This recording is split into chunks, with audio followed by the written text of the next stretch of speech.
Assalamualaikum warahmatullahi wabarakatuh. Di sini saya akan menjelaskan tentang idealisme Plato. Pembahasan pertama adalah biografi Plato. Plato lahir sekitar tahun 427 sebelum Masehi dalam sebuah keluarga bangsawan Athena yang kaya raya, yang hidup di Yunani menjadi pusat kebudayaan besar selama 4 abad. Generasi orang tua dan kakeknya sudah hidup selama setengah abad. Kebangkitan Athena menuju kebesaran dan kekuasaan yang paling hebat, dan secara langsung keluarga Plato terlibat aktif dalam kehidupan politik kotanya. Tempat kelahiran Plato yang sesungguhnya tidak diketahui dengan pasti.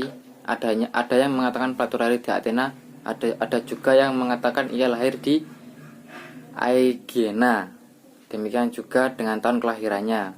Ada yang mengatakan 428 sebelum Masehi, dan ada yang mengatakan ia lahir pada 427 Masehi. Yang pasti ialah Plato lahir dalam suatu keluarga aristokrat Athena yang turun-temurun memiliki peranan yang amat penting dalam kehidupan politik di Athena. Ayahnya bernama Ariston, seorang bangsawan keturunan Kodrus, raja terakhir Athena yang hidup sekitar 1068 sebelum Masehi, yang sangat dikagumi rakyatnya. Nama Plato yang sebenarnya ialah Aristokles karena dahi dan baunya amat lebar. Ia memperoleh julukan Plato dari seorang pelatih senamnya.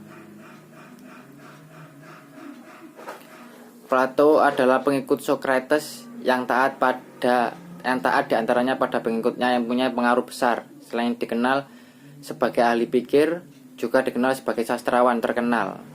Tulisannya sangat banyak sehingga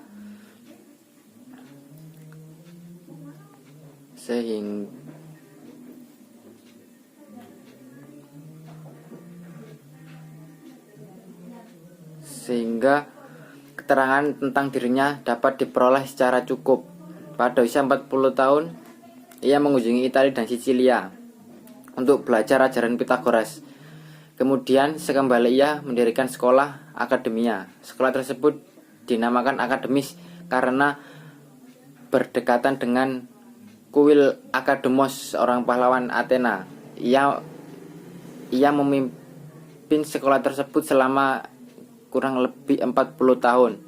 Ia memberikan pengajaran secara baik dalam bidang ilmu pengetahuan filsafat, terutama bagi orang-orang yang menjadi politikus di masa itu. Pembahasan kedua yaitu tentang pemikiran Plato.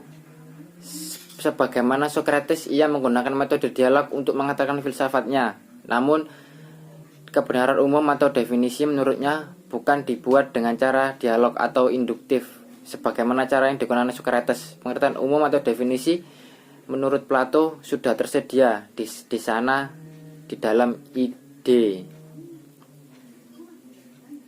Menurut pemikiran filsafatnya, dunia lahir adalah dunia pengalaman yang selalu berubah-ubah dan warna-warni. Semua itu adalah bayangan dari dunia idea.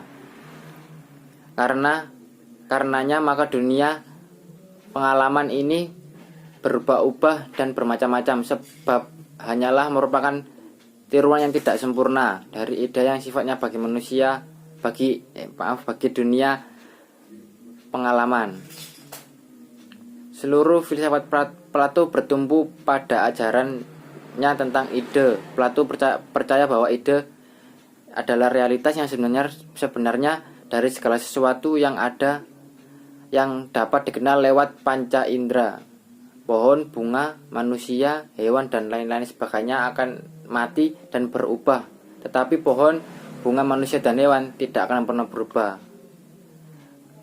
Karena ide adalah realitas yang sebenarnya atau keberadaan ada yang sesungguhnya, maka Plato, ide bukanlah sekedar gagasan atau gambaran yang hanya berada di dalam pemikiran manusia.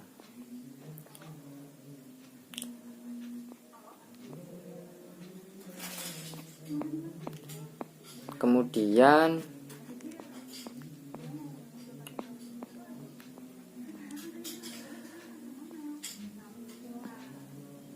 seluruh filsafat Plato bertumbuh pada ajaran ide. Plato percaya bahwa ide adalah realitas yang sebenarnya dari segala sesuatu yang ada yang dapat dikenal lewat panca indera.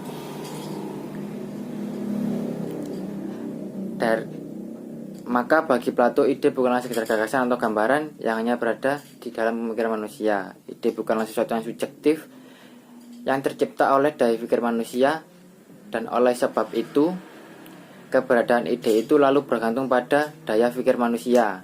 Ide itu mandiri, sempurna, abadi, dan tidak berubah-ubah menurut gagasan pemikiran dari Plato. Dari uraian yang telah dipaparkan di atas, jelas bahwa idealis Plato berbeda dengan idealis modern. Dunia ide bagi Plato merupakan suatu realitas yang objektif. Karena itu idealisme Plato sering disebut idealis modern bersifat subjektif. Sebab itu sering disebut idealisme subjektif. Sekian dari saya. Wassalamualaikum warahmatullahi wabarakatuh.